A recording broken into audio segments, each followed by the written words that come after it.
Is APRA coming to spoil the property party? What are the economic effects of the Queensland Premier now wearing the Dan Andrews dunce hat? And is that boring business AGL becoming a high energy buy? I'm Peter Switzer. I'm Paul Rickard. And we're mad about money. Let's start with APRA, Paul. Do you think they're going to come and spoil this property price boom party?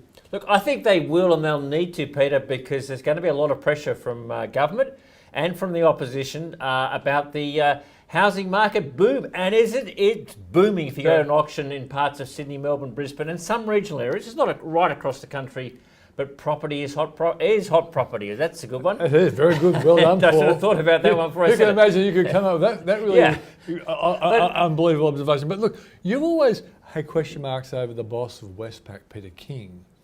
And he actually says the low interest rates aren't causing the house prices. It's demand and supply. Yeah, this is a demand-driven thing coming from two things. First of all, interest rates. Now, what interest rates are doing are meaning that many younger adults are realising they're going to pay less on interest, in other words, paying back their mortgage, than they are on rent. Right? They're going to the bank of mum and dad to help with a deposit in many cases, and they're buying, right? So that's what's driving the bottom part of the market. And then the middle, the top part of the market, Peter, is being driven by expats. We've had a heap number of expats come back from the US and Europe during COVID. They've got lots of cash, right? Because generally salaries offshore are a lot higher for expats than they are onshore. That's one of the reasons they've been offshore, coming back to the security of Australia, COVID-free environment, and buying property. So you're getting a lot of demand. Now, against that, we don't have migration, but and there hasn't been a lot going on in the marketplace. So it's all demand, Peter. Yes, right. Supply has always been crappy in Australia, and that needs to be fixed up, by the way, and that's what governments need to do. But I think it is interest rates, and you're right, the expats coming in, and the first-home buyers, because the investors aren't really in the market big time like they are in New Zealand. And again, it's more it's more houses and semi-detached as opposed from units per se. Yeah. That's what was happening with the Asian and also the inbound tourists, students. They're not part of the market. So they're not doing as well. But houses, a lot of cashed up people, places around, beachside suburbs of Sydney and Melbourne, favourable places where people are moving out of the big cities, tree changes. They're all going crazy, right? And this is a bull market, right? Yeah. The other thing that people can't forget is that just like when the share market went down 40% and has rebounded 40%, the property market went down 10 or 15%. So why are we surprised the property market's gone back up? These markets are correlated. People forget about that. They always have been and always will be. Yeah. So APRA eventually will, look, they're living in cuckoo land, right?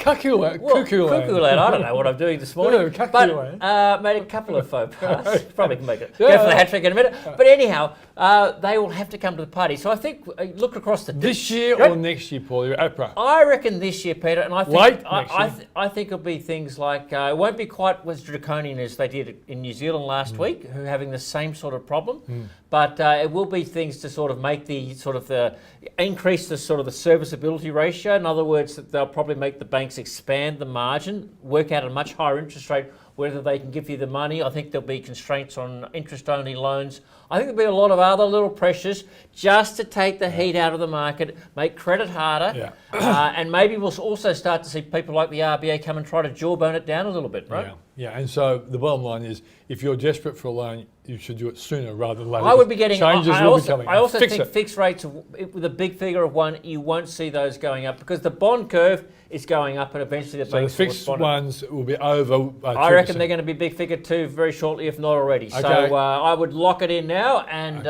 get your credit organised because I think later on in the year we're going to have a lot of pressure. Remember, if you go back to the last election... Did you hear the bell? No, I didn't, but Labor lost the election partly because of its policy on negative gearing. So politically, they won't want to put taxes in place. So all they can do to slow it down is make the cost of money more expensive and make it harder to get credit. So they will act. Okay, next one. I don't like putting the dunce hat of Dan Andrews Well, he's in hospital, of Peter, the isn't he? Queensland Or Premier. is That's what I medically feel bad recovering, about right? this. Yeah. I feel bad about this, but the bottom line is the Queensland Premier thought it was a great idea not to make nurses and doctors working in the coronavirus departments of hospitals mandated them to be spiked, to be jabbed. And she said, that wasn't a great idea. She's now changed her mind.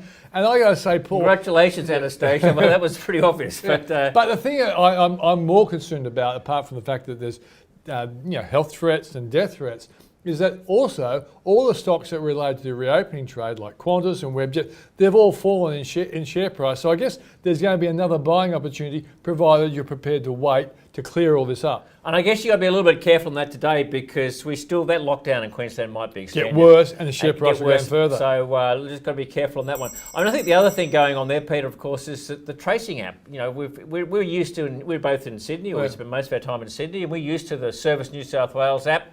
That's so easy and when you check in. I've heard in Queensland that in many places that ain't working properly yet. So look, the other states have been very slow on this, despite they've put the barriers up with lock the borders down, but some of the basic infrastructure inside their health departments is pretty poor. Need to get your act together, Anastasia, and get it together now. And we should, to be fair, I think also ScoMo should expedite the vaccination program. It's been a little bit on the slow side. They're blaming the states. Apparently the states have been putting it in the racks. If you can believe the equivalent, the minister is a little proud.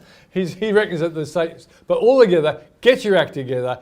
Businesses are suffering, jobs could suffer, and also share prices as well. So fix that up. Finally, Paul, you reckon AGL could be an exciting high energy story? Well, I'm not saying that, Peter. We had the news about potentially a breakup of AGL with the new AGL, which is the green, friendly, carbon neutral business. Love that sound. And horrible old AGL, currently called Exisco or something. That'll get a new name. That's all that horrible coal power stations. We don't need the power, of course, guys, but we can live without power. The biggest polluter in Australia by a country mile. AGL. That will be the old AGL, so the old existing business. So are both going to be a listed commodity? Well, they're not really sure because of the cost. This is just a proposal. I think they're trying to do anything that will provide a bit of support to the AGL share price. The market has it gone up on it? Well, the market bought it up in advance of the announcement and sold it off yesterday.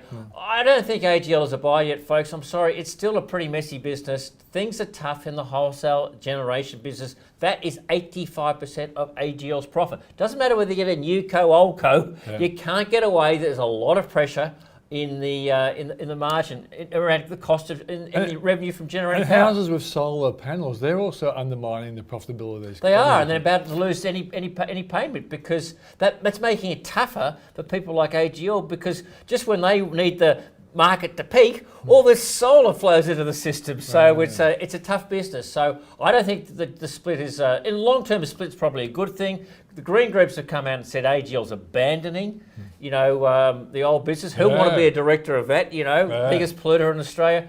But look, I guess in some ways the split does make sense, but I don't think in itself this is enough to get AG out of the doldrums. So, I think you need a few more. You're not calling it a buy. I'm reluctant to call AGL a buy. I don't know if it's got that much downside, but I don't think this is in the same league as some other companies. I'm Peter Switzer. I'm Paul Rickard. And we're mad about money. Shh.